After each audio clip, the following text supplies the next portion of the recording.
Olá pessoal, sou o Lucas Perillo e estou aqui para mais uma conferência da nossa segunda Conferência Nacional de Biologia da Conservação.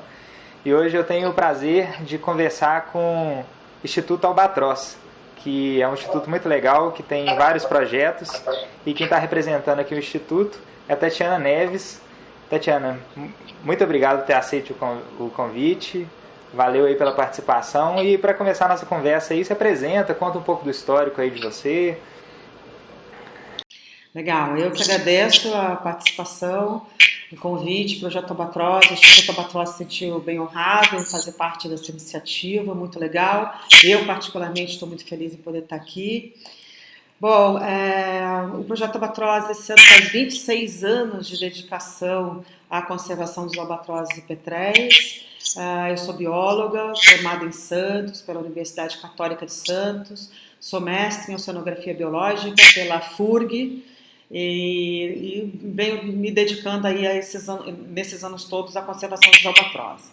Bom, a história começou então lá atrás, né? Você tem 26 anos, portanto, em 2016 a gente começou esse trabalho em 90, né, em meados do ano de 90, quando alguns alunos que estudavam os peixes de grande porte, como atuns, os espadates, peixes de bico, que são capturados pela pesca com espinhel, que é uma pesca industrial, né? Ela não é uma pesca artesanal, ela não é uma pesca de pequena escala, muito pelo contrário, é uma pesca industrial.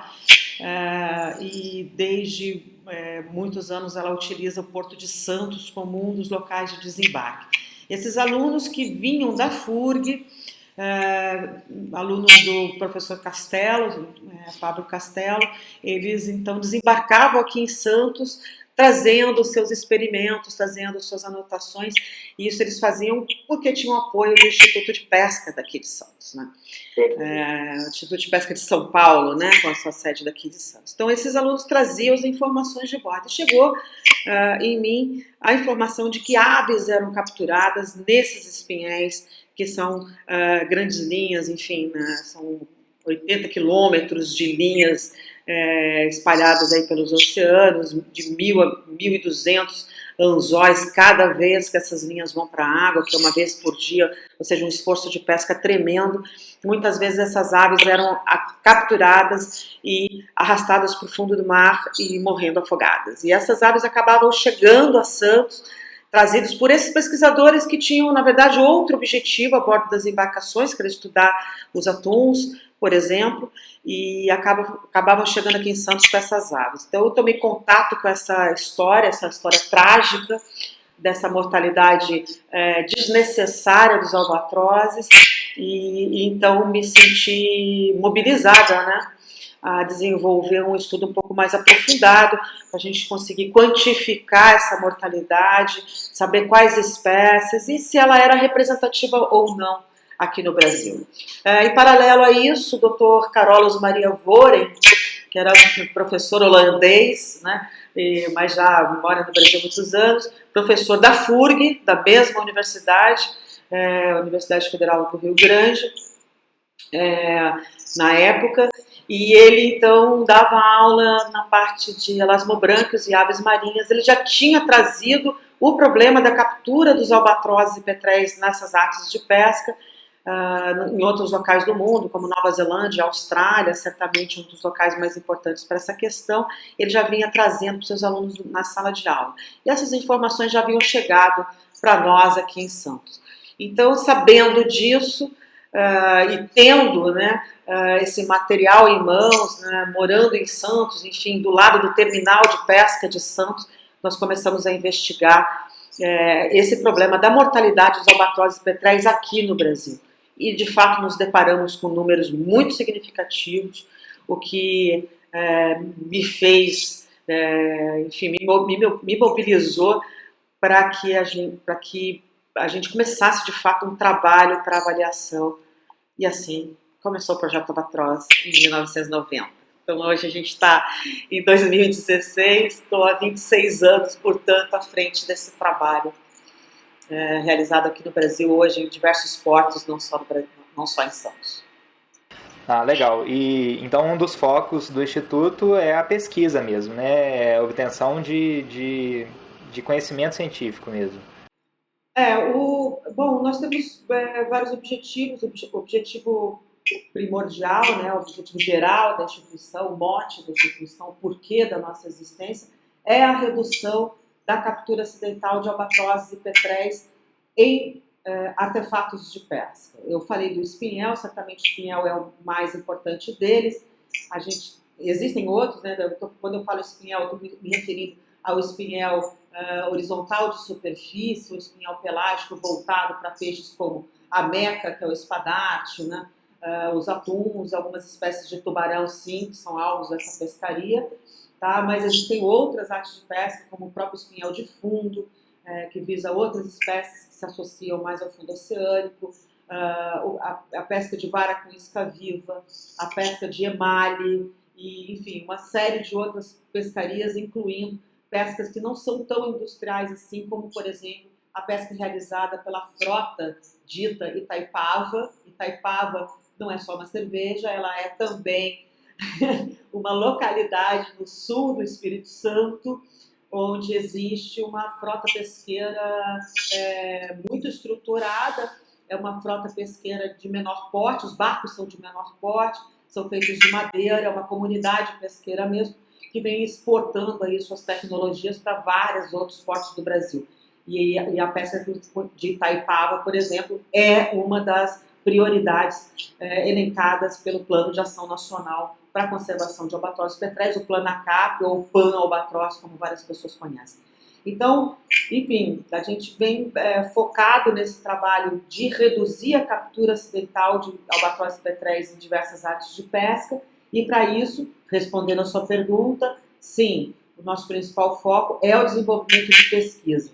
Pesquisa essa que visa, ao mesmo tempo, estudar a relação das aves com essas embarcações de pesca em diferentes ambientes. Quando a gente fala que uma embarcação tem uma envergadura mais industrial, ou ela tem um porte mais artesanal ou semi-artesanal, isso implica em várias coisas, área de pesca, profundidade de pesca, tipo de isca utilizada, isso tudo modifica muito a relação das aves com essas artes de pesca. Então, cabe, sim, ao Projeto Albatroz manter um time de observadores de bordo, treinados, selecionados, né? A pessoa tem que ser ponta firme, porque não é um trabalho qualquer, é um trabalho embarcado, muitas vezes de 20 e tantos dias em alto mar, fora da plataforma continental, em águas internacionais e em condições muito pouco confortáveis, né? Não são navios, como por exemplo os navios de sísmicas, que o pessoal está acostumado a trabalhar a bordo. Eu estou falando de barco de pesca, muitas vezes sem beliche disponível, você tendo que se enjambrar lá no meio dos pescadores, às vezes dormindo no chão. Enfim, a gente evita isso, evidentemente, hoje em dia isso não acontece mais, mas já foi assim, né? Então, esses observadores, né, têm que ter perfil para fazer esse trabalho, tem que ter essa disponibilidade, além do que tem que ser um técnico gabaritado para poder fazer a coleta das informações a bordo nessas situações. Enfim, então, esse trabalho a bordo por esses pesquisadores visa estudar essa relação, quais espécies estão interagindo, como elas estão interagindo, então é uma coisa quali e quantitativa, né, o estudo. Muitas vezes você tem, sei lá, 300 ou centenas de aves seguindo uma embarcação, a grande maioria da espécie A, mas é a espécie B que é mais capturada, então tem aí toda uma questão de comportamento das aves em relação ao espinhel, ao anzol com iscas, etc. E a outra linha de trabalho, que está hoje a mais importante de todas, é o desenvolvimento tecnológico, junto com os pescadores, tá? Valorizando a ideia dos pescadores, o conhecimento dos pescadores, que não é negligenciável mesmo, né? São pessoas que estão aí 20, 30 anos a bordo de um barco de pesca, vivendo e respirando essa realidade durante a vida inteira, né? Então eles são nossos grandes parceiros para nos ajudar a desenvolver formas para evitar. Não é vantagem para ninguém essa captura, é uma captura que é desvantajosa para a ave, evidentemente, né? Os albatrozes têm sido levados à beira da extinção por conta dessa intensa captura, e também é desvantajosa, claro, para o pescador. Muitas vezes as aves roubam as iscas dos anzóis e saem felizes da vida, atrapalhando a pescaria. Muitas vezes elas são capturadas, são arrastadas para o fundo do mar e, ao invés de um peixe, esse pescador acaba capturando uma ave. Então, não é produtivo para ninguém e buscar soluções para isso, portanto, é uma situação ganha-ganha e os nossos parceiros fundamentais para isso são justamente os pescadores. Legal demais, Tatiana.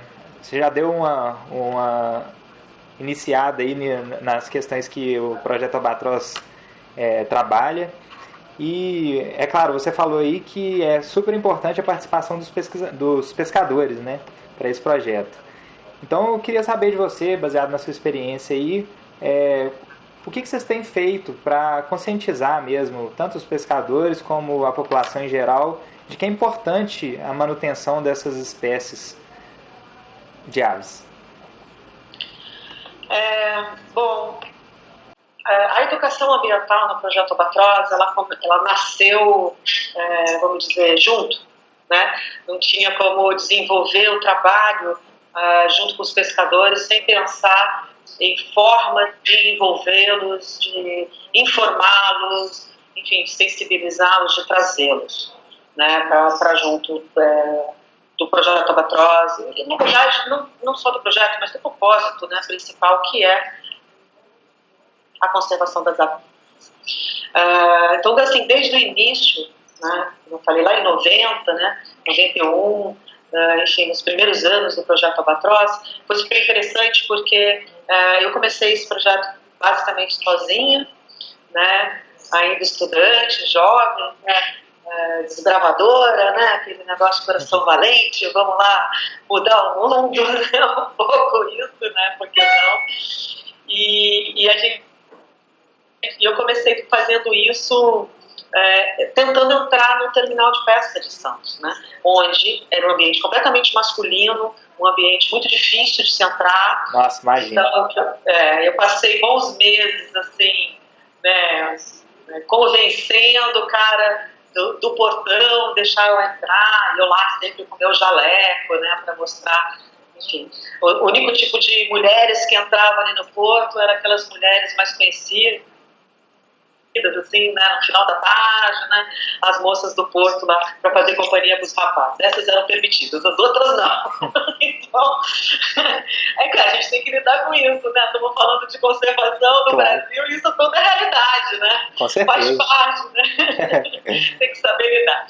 Enfim, então, assim, eu já, né, com o meu jaleco abotoadinho, toda organizadinha, ainda lá convencendo, né, jogando lá meus argumentos pro cara do portão até ele deixar eu entrar. Eu consegui entrar no portão, maravilha. Tinha cancela.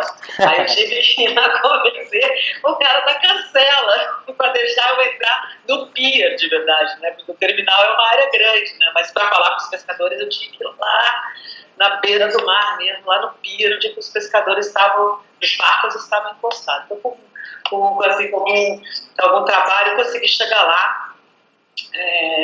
Nunca tive qualquer tipo de problema de assédio, de desrespeito, de nenhum tipo, com nenhum pescador em 26 anos de trabalho. Nunca tive isso. Né? E nunca ninguém da minha equipe teve, seja homem ou mulher.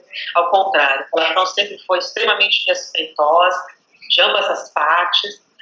Eu comecei falando em educação e sensibilização, mas antes de tudo, né, a gente aprendeu uma coisa muito ligeira, que é o seguinte: se você não escuta, ninguém escuta você também. Então, assim, eu acho que antes da gente começar com métodos e mundos e fundos, na verdade, você tem que começar a sendo sensível do ponto de vista humano. Claro, né? Respeitando a realidade dessas pessoas, respeitando o trabalho e a dificuldade dessas pessoas. Os pescadores dessa arte de pesca de espinhel são pessoas basicamente alijadas da sociedade. São pessoas que começam muitas vezes muito cedo na atividade, como eu relatei, por exemplo, as embarcações aqui do sul-sudeste, né, ou seja, aquelas que pescam a partir de Santos, de Itajaí ou de Rio Grande, elas exercem um tipo de pesca que eles ficam 20, 25 dias por mês no mar. O cara volta, tem 5 dias para descarregar o barco, para encher a cara, porque ele ganha de ferro, porque não tem nenhum tipo de bebida ou nenhuma droga, não existe a bordo dessas embarcações. Então, é um trabalho duríssimo. Os caras trabalham de madrugada e não tem hora para dormir, não tem hora para acordar. Então, a hora que eles estão aqui, eles têm um tempíssimo curto com a família. Se o cara precisa de um médico, de um dentista, é essa hora. No dia seguinte, ele já está começando a carregar o barco de novo. Ou seja, sabe, o cara passa 4, 5 dias aqui sem basicamente ver a vida, sem ser visto pela vida, e embarca novamente numa rotina contínua de 20, 30 anos. Então, assim, merece muito respeito isso, claro. Sabe? E todo o nosso trabalho sempre foi baseado nesse tipo de relação, né? E, além do que, respeito ao conhecimento dessas pessoas também, né? Tipo, não adianta vir sei lá, um biólogo, um biólogo formado, recém-formado, ou mesmo estudante, entrar a bordo da embarcação para dizer o que é, o que não é, como deve ser feito, como não deve ser feito. Isso é de uma arrogância que talvez não ajude nada nem ninguém. Então, a gente sempre teve esse cuidado muito grande. Então, assim, desenvolver a educação ambiental com os pescadores, na verdade, é se autoeducar também. Então, assim, aprender essa relação de ida e volta foi a coisa mais importante que a gente trouxe para o nosso conhecimento. Claro, a gente produz, sim, materiais informativos. A gente fala materiais educativos, mas, na verdade, são materiais informativos. É super legal hoje, qualquer entrevista com qualquer pescador aqui no Sul-Sudeste que trabalha nessa pesca assemelhada, muitas vezes chega lá um repórter ou alguém fazendo um vídeo e faz uma pergunta de albatroz do pescador, ele conta a biologia do albatroz, entendeu? Ele sabe já que o albatroz se reproduz, quanto tempo ele leva no ninho, quanto tempo ele leva para viajar, quantos anos ele vive. Já tem um doutorado. Meu, é incrível isso, sabe? É uma satisfação enorme ver que essas pessoas se apropriaram de fato dessa informação. Né? Porque antes era assim, pô, Tatiana, como é que está ameaçado de extinção? Você tem centenas desses patos aí atrás do meu barco. Né? Só que esses patos aí, cara, são várias espécies. Tá? Essa espécie, ó, sabe? Esse aqui que tem o bico assim, dessa cor, ele é uma espécie tal, ele vem de tal lugar. E ele tem uma população assim. Agora, aquele lá, sabe aquele grandão, olha só como ele voa esquisito. Mas até uma corcunda de tão grande que ele é. Pô, esse cara tá ameaçado de extinção, olha aqui a informação sobre ele. Tá. Entendeu? Então começa a afinar os olhos do pescador para ele entender a importância daquilo. E ele entender também a sua própria importância dentro desse contexto. Claro. Sem um tom de julgamento, sem um tom de punição, né? Um tom enfim, de colaboração. Cara, ó, você é o copo meio cheio, né? Você não é o copo meio vazio, tá? Você é o cara meio cheio. A solução, pescador, está na tua mão. Não está na mão de mais ninguém. Eu não posso fazer nada pelos albatrozes. A pessoa que pode fazer pelos albatrozes é você. E além do que, cara, não adianta nada. Se você não fizer, você vai ter prejuízo. E a gente mostra nos gráficos lá por ABSB que aquela medida mitigadora traz benefícios para ele. Então, essa sempre foi a linha de trabalho do Projeto Albatroz junto aos pescadores, né? E sempre foi uma linha que funcionou muito bem, na verdade, né? A gente sempre teve eles bastante junto, mas, enfim, transformar isso numa aplicação de fato, ver que, por exemplo, das 3 medidas que a gente sugere, como é, por exemplo, a largada noturna, usar os pesos mais próximos do anzol para ficar mais rapidamente, ou usar o Toryline, que é um equipamento, aquelas fitas bandeirolas, né? O Toryline é um equipamento que é um poste ou um par de postes preso na polpa da embarcação que arrasta um cabo de 130 metros de comprimento com fitas coloridas que afugentam as aves da área onde os anzóis ainda estão boiando antes de afundar. Enfim, isso tem gráficos aí enfim, vários locais, inclusive no site do Projeto Albatroz. A gente convida os ouvintes para visitar projetoalbatroz.org. Estão lá os esquemas todos para a gente conhecer melhor. Mas, enfim, Então, assim, usar o storyline no dia a dia e modificar o comportamento da peça para que ela seja totalmente inofensiva, que é uma coisa que a gente não conseguiu alcançar. Né?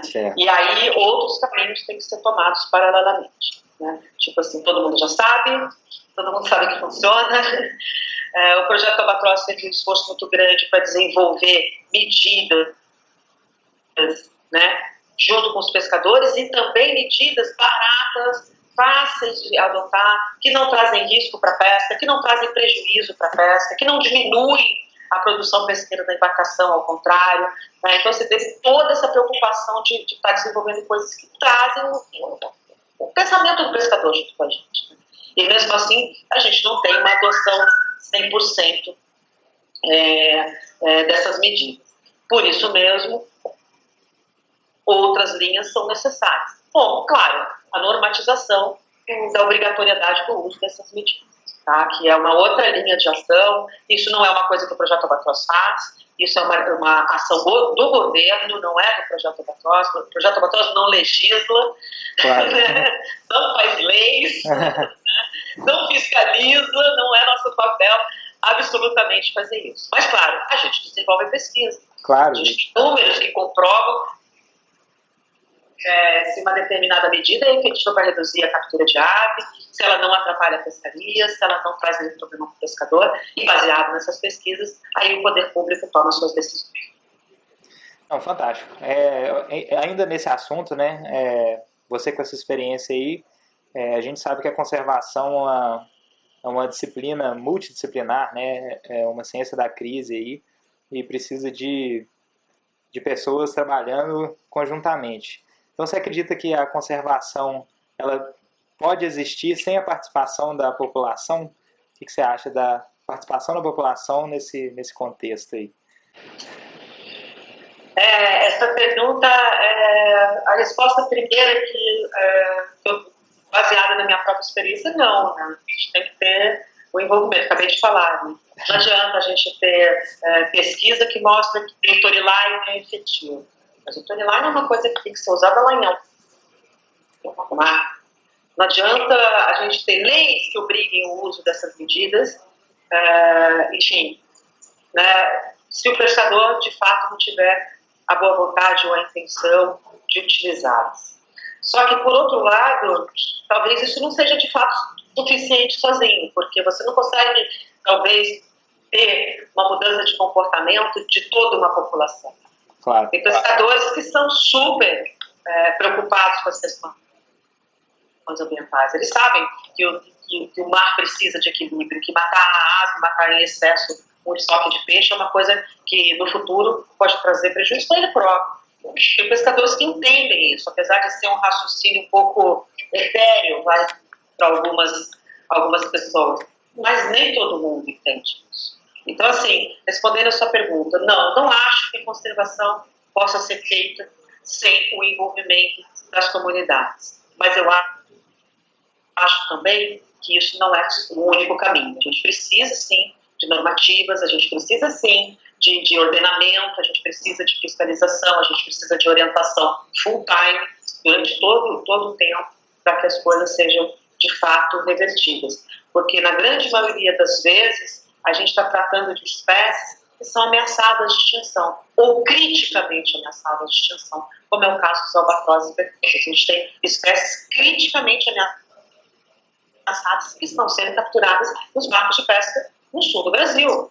Tá? Então, talvez essas espécies não tenham tempo suficiente para esperar um processo que seja lento demais. Então, eu acho que são casos e casos também. Né? Eu acho que casos que precisam de mais energia e casos que a gente, enfim, pode trabalhar com a educação ambiental e com o envolvimento da comunidade, de uma maneira geral. É isso que eu penso. Não, legal demais. A gente vai entrar ainda, né, nessa questão, né, das políticas públicas, o outro lado, né, também, que é importante para a conservação. Mas antes eu queria te perguntar sobre a sua experiência na criação desse instituto mesmo. Eu acredito que tem várias pessoas nos assistindo aqui que são biólogos ou profissionais da conservação em formação, eles ainda estão pensando aí o que vão fazer. ou até aqueles que já têm uma atividade, já estão no mercado de trabalho ou em pós-graduação. Muitas vezes a gente, durante a nossa formação ali, na graduação e na pós, a gente não tem acesso a esse tipo de informação, de como abrir uma empresa, de como gestão, né, de como abrir um instituto, de como que é uma ONG. Então, você tem algumas dicas ou panorama geral das pessoas que querem investir nessa área? Tenho 1000 dicas. Mas talvez a primeira delas seja o seguinte, cara, se você não está disposto mesmo, né, a pegar uma determinada história e transformar ela talvez na sua história de vida, nem começa, tá? Porque assim, o segundo setor, o terceiro setor é um setor glamouroso, né? É muito legal trabalhar em ONG. Nossa, o Projeto Camargo, um grande exemplo que faz os olhos de estudantes de biologia há décadas brilharem. Há décadas. Nunca acaba. O brilho nunca acaba. Totalmente inspiradores. E eu vou contar agora um segredinho que eu faço questão que deixe de ser segredinho. O Projeto Camargo me inspirou também. Se eu faço tudo o que eu faço, eu me inspirei em grande parte. No sucesso, no trabalho e na garra, né, das pessoas que criaram o Projeto Camargo e outros tantos projetos. Hoje parceiro do projeto, eu tive o Projeto Albatroz, hoje é parceiro do Projeto Baleia Jubarte, quem diria, do Projeto Golfinho Rotador, de grandes projetos outros, como o Projeto Cor ao Vivo, né, projetos Mantas do Brasil, que atua aqui na Casa de São Paulo. Tenho um orgulho tremendo de fazer parte desse time, de ONGs que batalham aí pela conservação marinha. Então, e realmente ele de fato, um trabalho vibrante, glamouroso, e isso envolve muito pessoas jovens, né? Só que, como você falou, você tem que romper muitas barreiras para você dar continuidade com um projeto desse. Você tem que lutar contra muitas dificuldades de estrutura, enfim, de capacitação mesmo, como você falou. Como é que administra uma ONG? Caramba, como é que um biólogo administra uma ONG? E você quer saber, a administração talvez seja a mais óbvia delas, mas existem vários setores que você tem que desenvolver. Você tem que ser pesquisador e bom, porque senão você não tem crédito na sua instituição. E você, pior ainda, não chega no seu resultado, que é o que você se propôs a existir. Você criou uma ONG para chegar no resultado. Você tem que ser capaz de alcançar aquele resultado.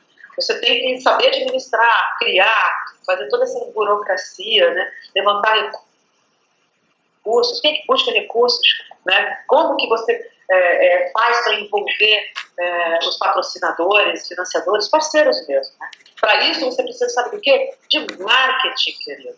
Entendeu? De comunicação, de disseminação, de divulgação. Então você tem que ser bom nisso também. E se você ficar fazendo a sua pesquisinha e não sair do seu escritório, você não transforma isso numa atividade, numa ação pró-conservação de verdade. Então você tem que ser um monte de coisa, entende? Você não tem que ser só biólogo nacional, pesquisador, comunicólogo, administrador e político, né? Você ainda tem que administrar a equipe, você tem que... Enfim, é uma doideira, né? Você tem que se arriscar muito, né? Você tem que decidir, sabe, por caminhos que você não sabe exatamente se aquilo está certo, porque não tem precedente, não tem método para você seguir. Você tem que inventar. Então, assim, falando isso, assim, tipo, olha, cuidado, não crie uma ONG, porque você vai ter que fazer tudo isso. Eu falando, se eu estivesse me ouvindo, eu falasse, nossa, que legal. Eu estou tentando mostrar a dificuldade, parece que não, é mais desafiador ainda. É isso que eu quero. Estimule mais. Mas enfim, então se você tem esse sentimento, puxa que legal, é difícil a beça e eu vou me colocar sob desafio todo o tempo, beleza, você é o cara, vai fazer um trabalho desse tipo. Se não, fazer pesquisa dentro da academia, com a estrutura que a academia já te dá, né? Porque, veja bem, o projeto Albatroz faz pesquisas que hoje não podem nem ser interrompidas. Hoje, o banco de dados de monitoramento da pesca, da captura acidental de albatroz e tetrais no Brasil, é do projeto Albatroz, somos nós que fazemos, não tem nenhuma outra instituição, do governo ou fora do governo, na academia ou fora da academia que faz.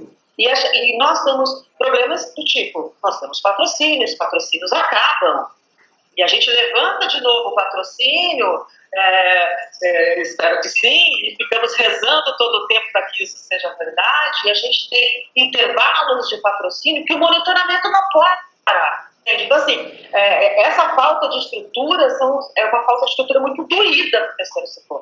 Então, muitas vezes, você desenvolver trabalhos no conforto de uma academia, no conforto que eu digo, a academia tem outras questões, né? Tem, enfim, você é cobrado das suas publicações o tempo inteiro, enfim, não vou entrar nessa seara, mas pelo menos não, você tem uma coisa super importante, que é a estrutura que a universidade te oferece. Tem uma estabilidade. Ela é sólida, né? Ela é uma estrutura sólida, e isso é importante. Então, muitas vezes, assim, eu imagino que o terceiro setor, ele deva, mais que isso, ele tem que trabalhar juntos com a academia e com os pesquisadores.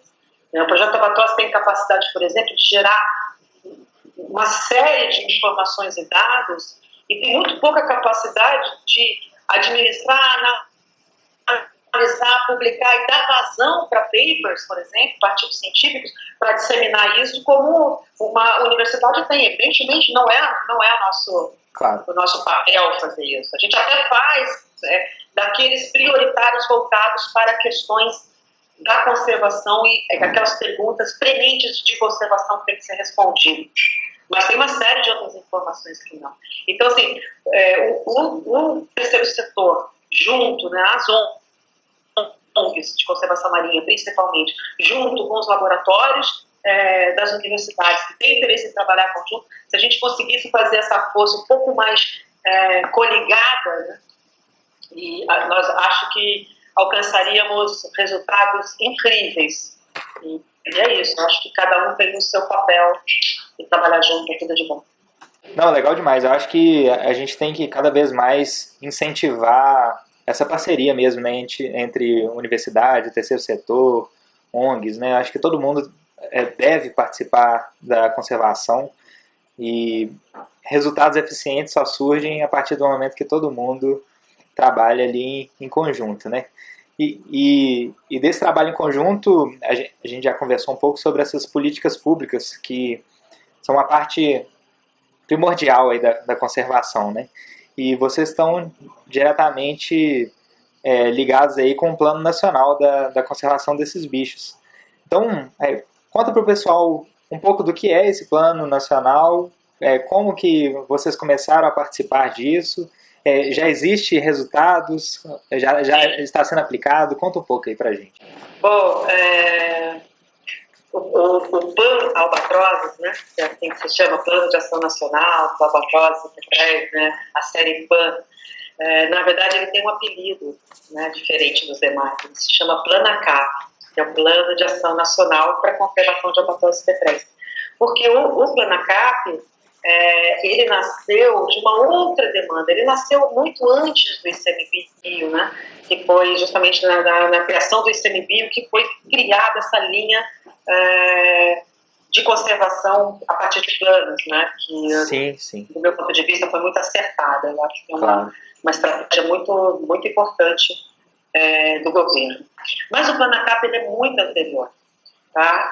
Em 98, tá, o Brasil começou a fazer parte de uma discussão no âmbito da FAO, da criação de planos internacionais de ação para a conservação. E um deles é o Plano Internacional de Ação para a Conservação, para a redução da captura acidental de aves marinhas e pesca com espinhel. Tá? O Brasil, membro da FAO, signatário dessa proposta, tinha então a sua necessidade nacional de desenvolver um plano nacional com a mesma envergadura daquele que foi aprovado, que é o Plano Internacional da FAO. Então, começou a se discutir no Brasil a criação desse plano. Nós participamos dessa discussão desde o início. Aí quando eu falo nós, sou eu e o Fábio Olmos, principalmente, que é um colega que vem aí de muitos anos, hoje é conselheiro administrativo do Instituto Albatross, e o Fábio é meu colega, junto comigo nós construímos aí a história da PENACAP no Brasil, porque a gente levou isso para o IBAMA na época. Né? A gente falou assim, olha, a gente tem que apresentar esse plano aqui, pessoal, o quê? Quer dizer, a gente que fez a coisa chegar, foi super interessante. Enfim, foi isso mesmo. Né? A partir daí, então, o IBAMA pediu para que a gente escrevesse o plano. Na verdade, quem escreveu o PLANACAP foi o Fábio e eu. É mais o Fábio do que eu. O Fábio é biólogo também? O Fábio é biólogo, doutor, né? Doutor Fábio Olmos, biólogo, e nosso conselheiro atualmente. Uma pessoa super entranhada nas questões da conservação, principalmente de aves no Brasil, e junto comigo na questão dos albatrozes pepéis desde o princípio, lá atrás, nos anos de 90. Enfim, e aí esse documento, muito bem, escrevemos. Então saiu das mãos de... Na época o Fábio trabalhava no escritório da BirdLife International aqui no Brasil. Hoje é SAB Brasil, mas na época não existia SAB. Era o escritório da BirdLife International. Então o Fábio representando a BirdLife International e eu já representando o Projeto Albatross. Tínhamos um plano nacional escrito na mão. Muito bem, como um plano nacional pode ser escrito por duas ONGs? Né? Então levamos ao IBAMA, na época, né, o Ricardo Soavinski, o Rômulo Melo, né, que faleceu recentemente, um grande amigo, um grande incentivador da conservação dos albatrozes no Brasil e de muitas outras coisas, talvez um dos ícones do governo para a conservação dos albatrozes pepéis, merece a homenagem nessa minha fala, no mínimo. Né? Então, o Rômulo era diretor de fauna e pesca do IBAMA na época, e o Ricardo Soavinski, hoje presidente do IBAMA, presidente do ICMBio, era o diretor de fauna. Então, levamos para eles, falando assim, olha, esse aqui é um produto que o Brasil tem que fazer, e nós, enquanto ONGs, fizemos. Aqui. Como é que faz agora, né? Ricardo Soavinski, então, falou assim, não, a gente tem que validar esse documento. E vamos fazer o seguinte, vamos fazer um workshop nacional, vamos convidar todos os atores que, porventura, tiverem algum tipo de interlocução com as ações que estão listadas aqui, e vamos colocar o documento a debate. Tá? E foi isso que aconteceu. Isso aconteceu em 2004, aqui na Fortaleza de São João, aqui em Guarujá. Reunimos marinha, pescadores, pesquisadores, outras ONGs, enfim, e discutimos o documento. O documento acabou sendo validado como um documento nacional. Ele foi oficialmente publicado em 2006, mas ele foi escrito em 2000, ou seja, foi um tempo de tramitação bem longo. Como a gente está em 2016, ele é um plano bastante maduro. Sim, claro. Quando o ICMBio, depois de criado, ele criou a sua coordenação de planos de ação, eles mais uma vez acertaram, na minha opinião, quando eles convidaram atores que já estavam envolvidos em cada um dos planos, cada uma das áreas que eles tinham planos envolvidos, eles convidaram esses atores para serem os coordenadores executivos.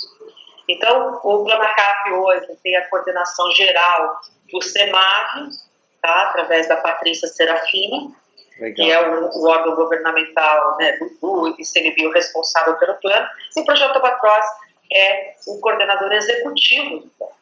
Né? Então, assim, é uma parceria que foi desenhada pelo próprio governo e super de parabéns, funciona em todos os casos que eu conheço, e o plano então, de albatrozes pepéis está indo muito bem, obrigado.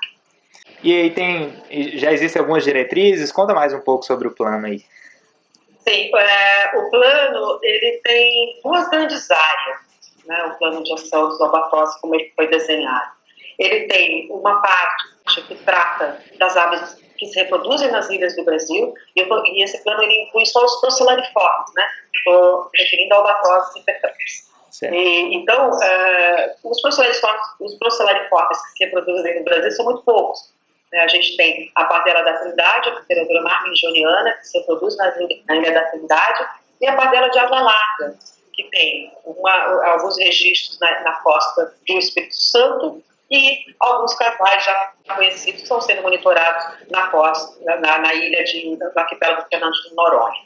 Então, existe uma gama de ações voltadas à preservação dessas ilhas, a questão da introdução de animais exóticos, o manejo da vegetação, enfim, toda uma série de ações voltadas à proteção do habitat e do estudo dessas espécies que se reproduzem nessas ilhas. São duas. Legal. A outra parte do plano pega todos os demais procedariformes que se reproduzem no Brasil e que interagem com a pesca com espinhel. Aí então todos os albatrozes, o albatroz de Tristão, por exemplo, que é o caso mais crítico, está ameaçado de extinção. Ele é uma espécie endêmica da ilha de Tristão da Cunha, assim como o albatroz de nariz amarelo, que é uma espécie também bastante sensível. Enfim, evidentemente, o albatroz viajeiro, que é o Diomedeix ulans, que é o ícone principal da questão da conservação. Os albatrozes reais, que são espécies que só se reproduzem na Nova Zelândia e que migram por volta do continente antártico para vir se alimentar aqui na costa brasileira e são capturados aqui na arte de pesca na costa do sul-sudeste do Brasil. Enfim, é uma gama de ações, vamos dizer assim, não mais ampla, mas ela é ampla do ponto de vista geográfico, certamente, claro, mas ampla também do ponto de vista de ações. A gente tem que fazer o monitoramento de diversos tipos de pesca que eventualmente interagem com essas aves, e, enfim, todo o trabalho de educação ambiental, trabalho de incentivo à adoção de políticas públicas, ou seja, todas as ações do Projeto Albatroz hoje estão previstas dentro do plano de ação. Então, implementar o Projeto Albatroz é também implementar o Plano de Ação Nacional dos Albatrozes e Petréis. Para você ter uma ideia, o plano tem 69 ações, olhando aqui a minha cola, 69 ações, e o Projeto Albatroz participa de pelo menos 40.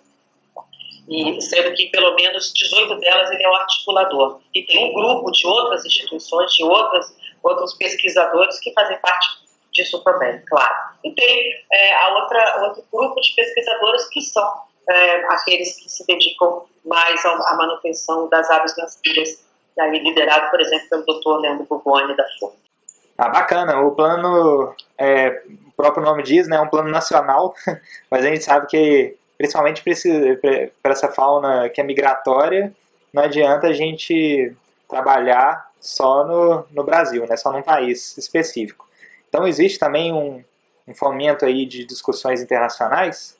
Bom, no âmbito internacional, como você falou, é super necessário, porque são aves que são altamente migradoras, elas, né, saem da Nova Zelândia, por exemplo, fecundam o continente antártico para virem se alimentar no Brasil, por exemplo, e depois continuam, né, quando entra na época de reprodução, elas fazem o percurso pelo Oceano Índico até o seu ponto de reprodução, ou seja, elas passam por vários oceanos, interagem com vários tipos de pesca e várias ameaças, né?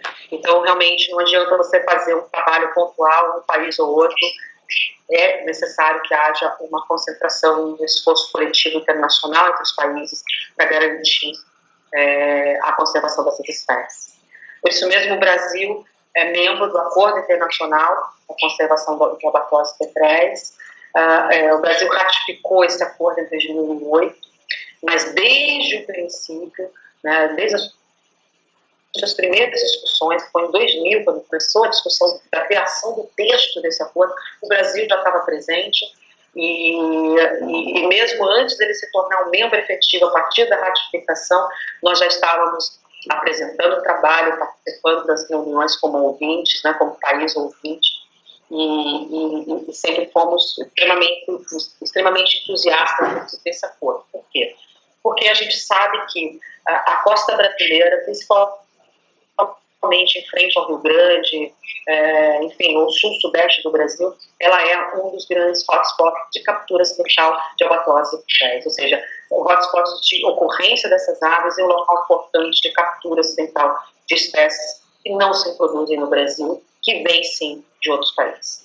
Então, as pesquisas que nós desenvolvemos aqui, seja para entender a relação das aves com a pesca, ou para desenvolver as tecnologias mitigadoras são sempre apresentadas nos grupos de trabalho técnico do Acordo Internacional.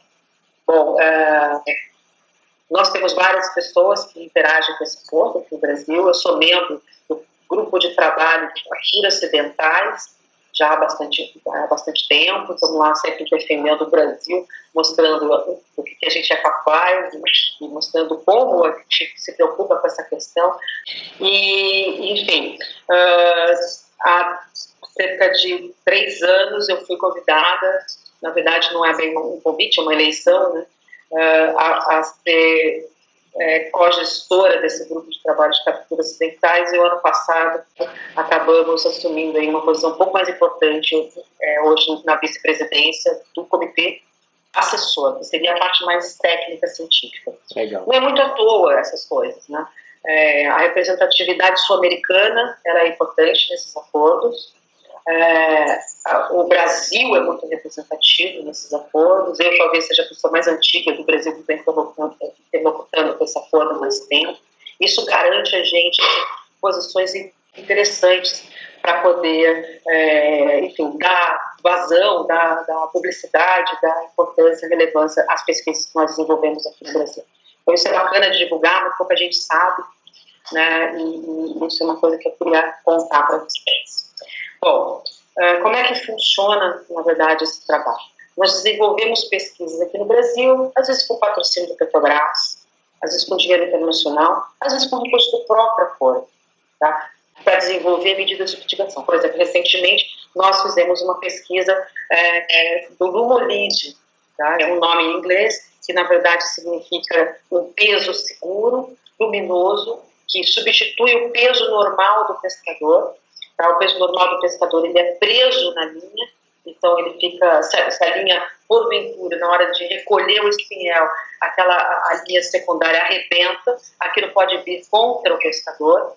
Então, uma das medidas de evitar a captura das aves é colocar esse peso mais próximo do anzol, e surgiu uma preocupação muito forte do setor pesqueiro recentemente em colocar esse peso mais próximo do anzol, poderia estar aumentando o risco desse acidente, uma vez que ele demora mais para chegar no pescador na hora que ele está recolhendo a linha do espinhel. Então, nós desenvolvemos um peso seguro, é um peso que escorrega na linha e cai na água, ou pelo menos escorrega na linha e volta com menos energia contra o pescador, evitando chatos que muitas vezes podem ser sérios. Então, nós desenvolvemos essa pesquisa em 2014 e 2015, e agora, no início de 2016, nós apresentamos isso no Acordo Internacional, mostrando que sim, podemos colocar pesos mais próximos do anzol, sem, contudo, trazer risco para a vida do pescador, né? Bom, foi super bem recebido. Hoje, nessa mesma reunião, o acordo modificou a sua recomendação de boas práticas, né? E pôde, portanto, incluir outras medidas mais próximas do anzol como medidas a serem recomendadas, coisa que antes não eram feitas porque tinha esse medo de que isso poderia trazer insegurança para o pescador. Então, isso é importante por quê? Porque em algum momento essas decisões, essas recomendações acabam voltando para o Brasil, né? Acabam chegando no Brasil como uma recomendação, e isso acaba virando uma normativa que vai influenciar a vida de milhares de pescadores que utilizam esse tipo de pesca, né? Usando um exemplo passado, para a gente entender como é que funciona esse círculo, nós desenvolvemos também uma pesquisa em 2010 que era o desenvolvimento do Toryline brasileiro. O Toryline, como eu já expliquei, é aquele dispositivo que é formado por um poste na polpa da embarcação, onde no topo dele é amarrado uma linha de 130 metros de comprimento, um cabo de 130 metros de comprimento, e uma série de fitas coloridas que afugentam as aves para longe da embarcação, onde a ave já não alcança mais porque a isca já afundou. Isso é uma medida bastante efetiva. Só que o Toryline, que era recomendado pelo Acordo Internacional e por outras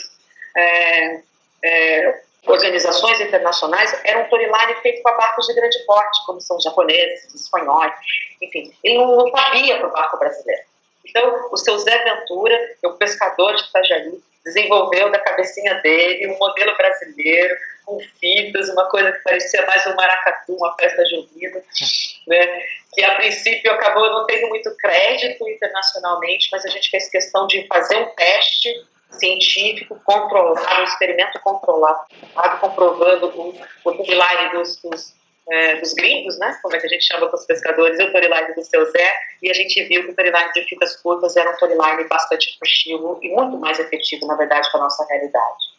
A gente apresentou esse trabalho nesse grupo de trabalho de capturas acidentais, numa reunião que houve no Equador, em agosto de 2011. Ele acabou sendo incorporado como uma medida efetiva. O Brasil criou uma lei obrigando esse tipo de medida aqui no Brasil, né? E depois, então, nós fomos para um outro tipo de organização internacional, que é as OROPs, são as OROPs, são Organizações Regionais de Ordenamento Pesqueiro. E essa sigla é uma sigla que envolve uma série de organizações, como, por exemplo, a ICAT, que é outra sigla enorme, mas ela significa, em português, Comissão para a Conservação do Atum Atlântico. Tá?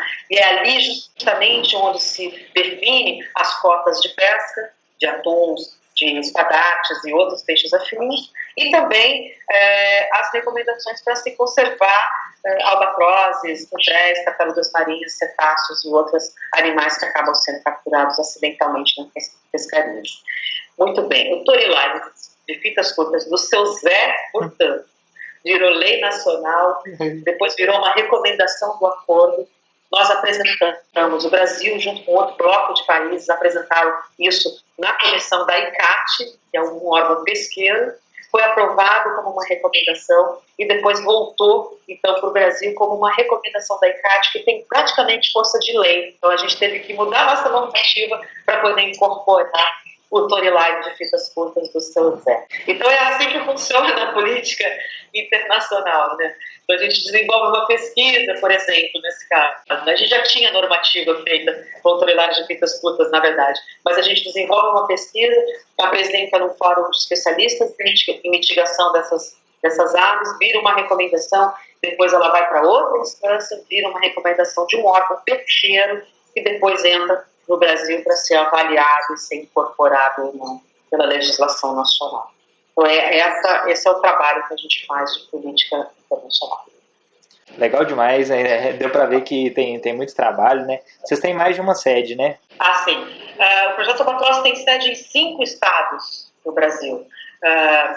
Nós nascemos em Santos, na história que eu contei lá, né, do pessoal chegando aqui no Instituto de Pesca, e a gente começando o monitoramento do terminal de pesca de Santos. Em seguida, a gente já abriu uma base em Itajaí, Santa Catarina, que é um porto pesqueiro super importante para essa frota. Em seguida, nós abrimos a base de Itaipava, no sul do Espírito Santo, para trabalhar essa frota pesqueira mais artesanal.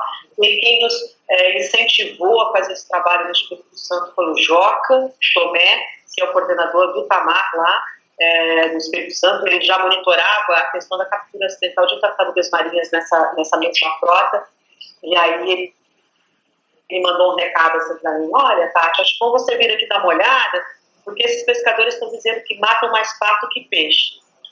Foi assim que chegou o nosso incentivo. Eu falei: opa, espera um pouco, deixa eu lá ver o que está acontecendo.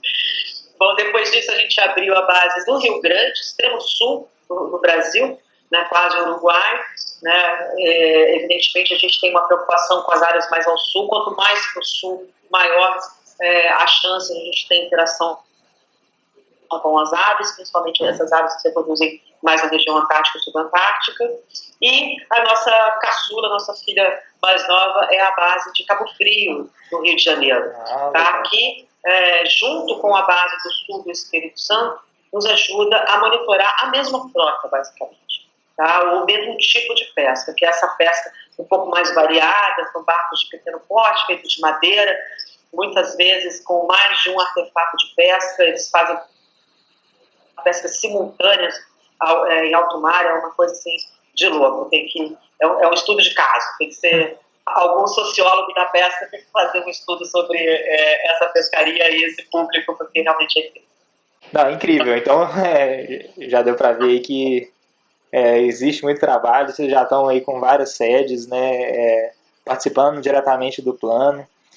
E a gente já até conversou sobre essa questão de conscientização dos pesquisadores, dos pescadores, e também existe um outro objetivo do projeto, né, que é o Albatroz na escola, né, que também é super importante a gente tratar desde as crianças para mostrar a importância do grupo que a gente trabalha. Então conta pra gente um pouco sobre esse projeto, quando que ele surgiu, como é que... É sempre um prazer falar do Albatroz na escola e do trabalho da coordenação de educação ambiental do projeto Albatroz. Porque assim, a educação ambiental feita por pescador, ela é orgânica, né? Ela está ligada ao nosso objetivo maior, ela sempre existiu, sempre vai existir, então é uma coisa visceral, né? Agora, desenvolver trabalhos específicos para as escolas, para as crianças e para outros públicos, né? Públicos leigos, público em geral e tal, sempre foi uma coisa que a gente sempre quis. E trabalhar nas escolas é muito gratificante, trabalhar com criança é muito gratificante. O Albatroz na escola, ele começou recentemente, né, em 2011, né, se a gente pode dizer que isso é recente, eu tenho aí 5 aninhos de estrada, comparando aos 26 do projeto, é um filho mais novo, né, é uma ação mais nova, hoje liderada pela Cíntia Ranieri, que é a nossa coordenadora de educação ambiental, faz um trabalho maravilhoso, e, enfim, ele consiste em ir nas escolas, a gente tem materiais produzidos específicos para essa atividade. Nós capacitamos os professores da rede pública e da rede particular, né? Se qualquer escola que tenha interesse, a gente tem disponibilidade de ir. Mas a gente começou isso em Santo, em 2011, fazendo parceria com a Secretaria de Educação. Então a gente vai num espaço da escola, capacita os professores, nós oferecemos a cartilha do professor, né, que trata não só da questão do albatroz, a gente trata de uma questão muito mais ampla, a gente fala da água, a gente fala da relação do homem com o ambiente marinho, a gente fala de questões do bicho, enfim, da biodiversidade, da cultura brasileira voltada à questão marinha. Então, são vários aspectos que são tratados nesse enfoque, né? E depois, então, de fazer esse trabalho com os professores, a gente vai para a escola, a gente permanece pelo menos uma semana em cada escola, a gente monta no pátio da escola, na quadra, enfim, no recreio, em alguns espaços da escola a gente monta o que a gente chama de Centro Albatroz, aí tem uma série de jogos e brincadeiras que, a partir de uma linguagem lúdica, atrativa e participativa, as crianças possam pensar, né, começar a analisar, enfim, a gente tenta desenvolver um pouco da opinião crítica deles próprios em relação à questão da conservação marinha. Esse trabalho, como eu falei, ele é bem gratificante. Hoje a gente tem aí pelo menos 15 mil crianças atingidas por esse trabalho, mais de 1.000 professores capacitados, e já esse ano a gente começou a mudar um pouco, não mudar, mas criar outras formas de fazer interação com as escolas para a gente poder atingir um público um pouco mais velho, né? A gente trabalhava com o Fundamental 1 até recentemente, são crianças bem jovens, e agora a gente tem uma outra metodologia para trabalhar com o Fundamental 2 e o ensino médio. Já é uma gincana, uma coisa mais interativa, né? Enfim, a gente desenvolveu as animações, o Albatrupe foi desenvolvido para isso. São 10 episódios de 1 minuto cada, está disponível lá no site do Projeto Albatroz. A gente tem um personagem para cada espécie, buscando as características da espécie ser representada no personagem. Por exemplo, o Albatroz sobrancelha negra, ele é todo pelante, né, é o chefão da turma. O Fred, que é o de nariz amarelo, é o melhor amigo, passa, né? Tem cara que brinca, que dá os conselhos, né? A Pardela de óculos é aquela que a razão, né? Ela foi inspirada um pouco no Scooby-Doo, na Thelma do Scooby-Doo, né? Tipo, ela que desvenda todos os mistérios, né? Inteligente e tal. Já a Pardela preta, que é a que mais é capturada no espinhal, é a Comilona. Ela é toda gordinha, ela tem piercing, que é um anzol, né? Enfim. Então, assim, a gente ficou brincando um pouco com isso para poder trazer de uma maneira interessante para as crianças e super interessante, assim, tem sido super interessante. Agora, fora o projeto Albatroz na escola, um filho mais novo ainda, que começou ano passado, ano retrasado, na verdade, e agora está gerando frutos interessantes, é o Coletivo Jovem Albatroz. É uma outra iniciativa para jovens, enfim, no caso são jovens universitários, ou secundaristas também, mas a grande maioria aqui dos nossos jovens são jovens universitários, que são convidados a participar de atividades voltadas à política pública, por exemplo. A gente acompanha eles em fóruns de debate, no município, no estado, enfim. A gente convidou eles para fazer um mapa socioambiental da nossa região. Depois que eles fizeram esse trabalho a partir do mapa falado, e o pessoal da área conhece bem essa linguagem, por isso é interessante, eles acabaram fazendo um vídeo partindo desde o descobrimento, né, que começou aqui em São Vicente, como é que está os dias de hoje, abordando várias questões. A gente foi à Bahia, a convite do projeto Maria Jubarte, do projeto Itamar, participar de uma conferência nacional dos jovens, dos coletivos jovens de diversos projetos. Por exemplo, crianças de Almofala, né, no Ceará, que faziam parte do projeto de coletivos jovens do Tamar, estava lá, o pessoal, os jovens de Fernando de Noronha, os jovens, enfim, muitas tribos indígenas que fazem parte dos trabalhos, por exemplo, junto com o Coral Vivo, no sul da Bahia, né, do projeto do pessoal aqui de Ubatuba, do projeto Tamar também. Enfim, foi incrível essa experiência, colocar todo mundo junto, muitos jovens mesmo se interlocutarem e trabalharem juntos e conhecer as realidades uns dos outros. A intenção desse coletivo é fomentar a criação de jovens líderes para a causa ambiental. Né? A gente tem visto aí correr nas mídias sociais, né, a galerinha mais jovem pegado o microfone aí nas assembleias, tem deixado os deputados de queixo caído, de boca calada. É isso mesmo que a gente quer. Né? A intenção desses coletivos é justamente trazer essa voz que já está sendo formada aí por essa galera incrível, trazer a preocupação da questão da conservação marinha, da conservação do meio ambiente e tornar eles cada vez mais apropriados dessa situação. Esse trabalho tem sido feito e a gente está tratando assim que nem uma joia mesmo, sabe? A gente está dedicando bastante atenção, bastante carinho. Não, legal demais. A gente sabe aí dos desafios que o terceiro setor tem, né?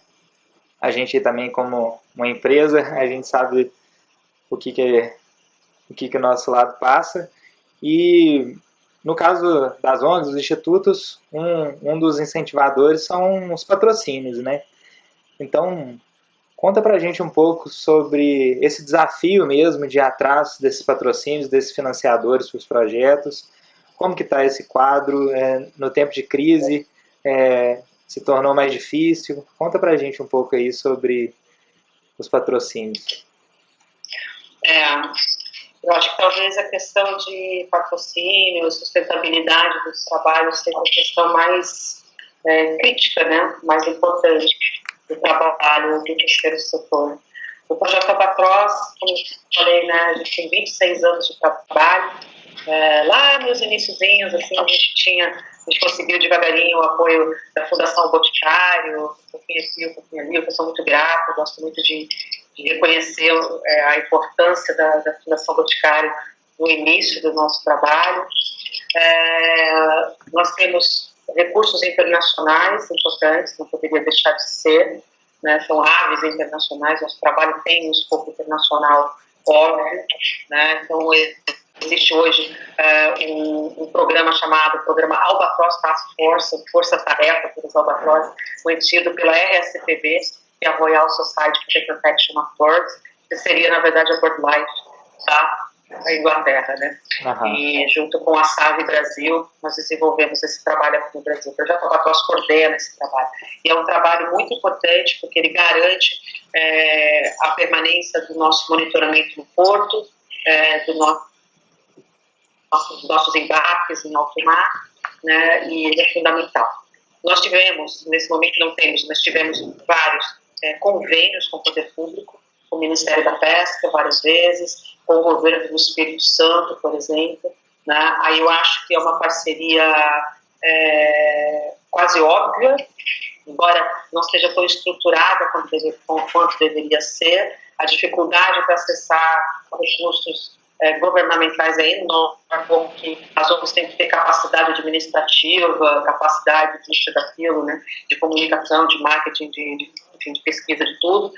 Quando a gente faz um convênio com o poder público, a carga de exigência que recai sobre as organizações do terceiro setor em termos administrativos é uma coisa completamente desproporcional. A gente tem que manejar o recurso como se nós fôssemos um governo, como se a gente tivesse a estrutura de governo para manejar. Isso é bastante difícil, é um dinheiro caro, entre aspas, né?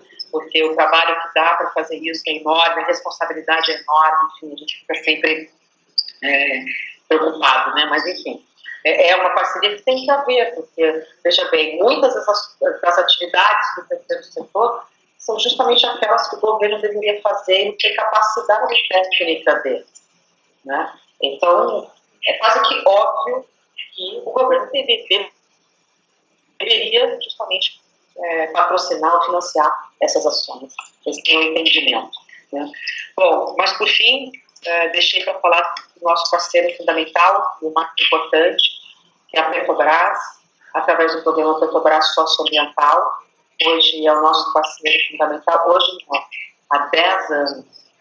Se o projeto Albatroz é o que é graças a esse patrocínio. É um patrocínio de outro porte, mais robusto, mais permanente, né? Afinal de contas, hoje nós fazemos parte de uma gama de projetos que são considerados projetos prioritários, e a Rede Biomar. A Rede Biomar é a rede composta por 5 projetos de conservação marinha patrocinados pela Petrobras. Junto conosco está o projeto Tamar, o projeto Golfinho Rotador, o projeto Baleia Franca, o projeto Coral Vivo e nós, o projeto Albatroz. Esses 5 projetos são projetos que compõem a Rede Biomar.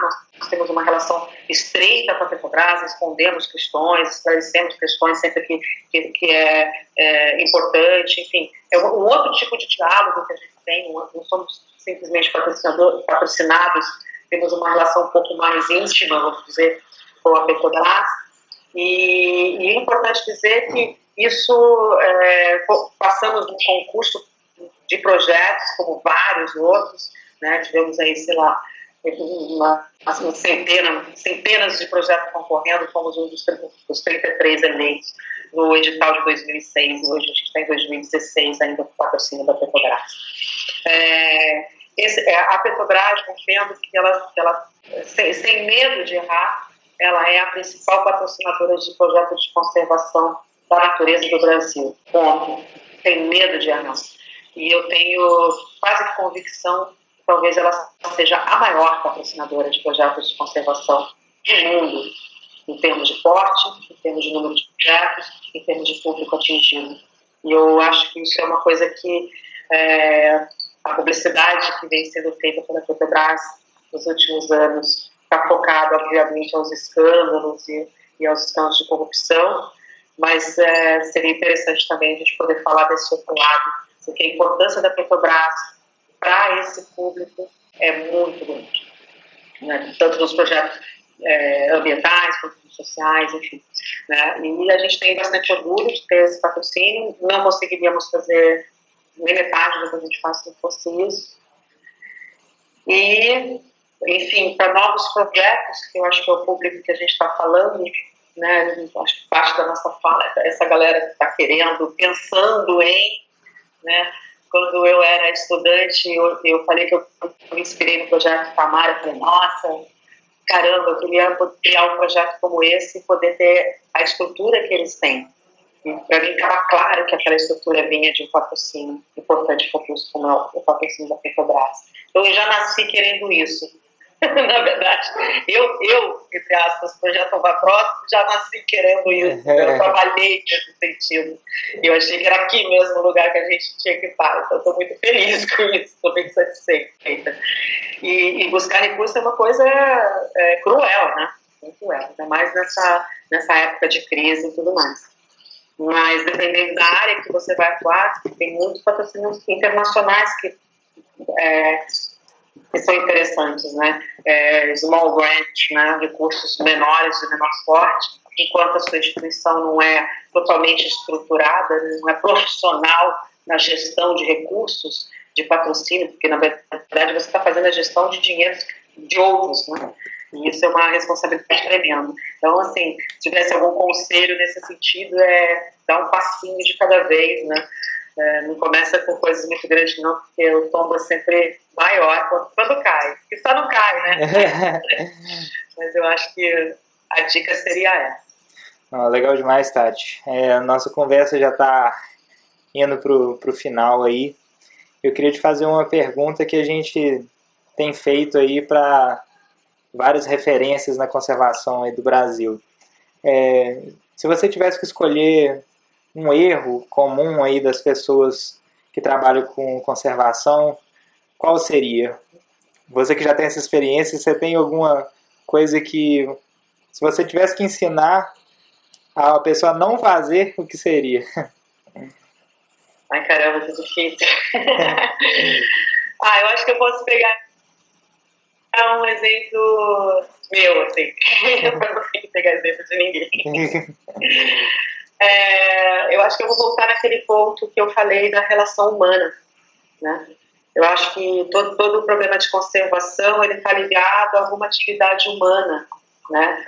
Sei lá, a pesca, no nosso caso, pode ser mineração, pode ser, enfim, sei lá, milhares, vou elencar aqui. Eu acho que a coisa tem que partir pelo lado humano, você tem que entender, na verdade, que aquilo é uma atividade e entender um pouco a realidade das outras pessoas. Evitar a arrogância do eu sei e você não sabe, né? Eu tenho razão e você não. Eu acho que esse confronto, a gente está vendo aí essa polarização de opiniões que vem surgindo aqui no Brasil torna esse diálogo cada vez mais difícil. Tá? No âmbito político, mas vamos sair do âmbito político, vamos falar um pouco da vida como um todo. E eu acho que não se consegue, modificar, sabe, o comportamento, a atividade, se você não tem essa humildade, né? Respeito, talvez, né? E quem sabe até amor mesmo ao próximo, entender que talvez aquela pessoa esteja fazendo aquela atividade ou aquela ação por uma questão cultural, por uma questão de necessidade, sei lá, enfim, né? Cada caso é um caso, não dá para colocar isso em todas as situações, mas, né, eu acho que é mais por aí. Legal demais, fantástico. E nossa conversa tá muito legal aí, mas a gente tem que ir finalizando, né?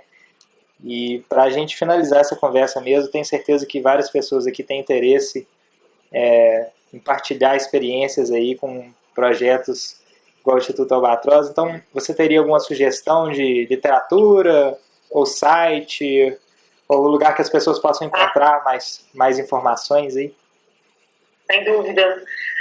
Eu acho que a gente acabou de reformular o nosso site, a gente criou dentro do site um espaço justamente para links de interesse, né, tanto de bibliografias, enfim, com vídeos, né, então projetoalbatroz.org.br. Queria aproveitar para convidar o pessoal para visitar o nosso canal do YouTube também, para coisas talvez não tão técnicas, talvez mais interessantes.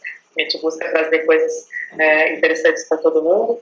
E, enfim, dentro dos nossos links, eu queria destacar uma publicação que foi feita recentemente, junto com os colegas da Rede Biomar, já falei, os projetos Baleia de Bate, Por Ao Vivo, projeto Fio Rotador, projeto Tamar e projeto Albatroz.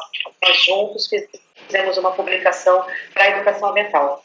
Chama-se Manual dos Ambientes Costeiros e Marinhos para Educadores. Embora tenha esse nome, ele é uma publicação que serve para diversos públicos. Ele é uma compilação de muitas informações que estão disponíveis por aí, publicações espalhadas. A nossa intenção foi juntar todas num único documento, de uma forma bastante fácil de absorver. O documento pode ser utilizado por educadores da rede formal ou mesmo da rede educadores informais, o professor da Escolinha de Samba do Sul da Bahia vai fazer isso, assim como, por exemplo, o professor da universidade, do curso de biologia de uma universidade renomada, talvez entenda esse documento como relevante. Então, queria dar destaque a esse. E para aqueles que querem informações um pouco mais técnicas sobre o projeto Albatross, no mesmo site nós temos um link especial para o boletim técnico científico do projeto Albatross. Uma publicação anual, a gente está agora em vias de publicar até o final de novembro o 3º volume, mas o volume 1 e 2 já está lá em PDF disponível para vocês. Convido a visitar, beleza? Não, fantástico. Acho que todo mundo vai acabar essa nossa conversa aqui, já vai entrar no site. Eu já visitei, é realmente muito legal. E, nossa, novamente gostaria de agradecer mesmo o Instituto e você principalmente aí por ter aceito o nosso convite. Quero te parabenizar aí pelo trabalho de quase 3 décadas aí, né, fazendo a diferença na conservação. Desejar boa sorte aí nos projetos. E é isso, precisando da gente aqui, pode contar que a gente vai fazer o possível. Muito obrigado mesmo. A gente te agradece, eu pessoalmente agradeço por mim, pela equipe do Projeto Albatross, em nome do Conselho Administrativo do Instituto Albatross, nossa presidente Leandra Gonçalves, e tem o Dr. Fábio Olmos e a Flávia Miranda, aí mineira, nossa conselheira querida aí do Projeto Tamanduá. Tá bom? Um grande abraço para vocês. Legal demais, pessoal. Espero que vocês tenham gostado aí. Obrigado por ter acompanhado a gente até o final. E um abraço. Tudo bom.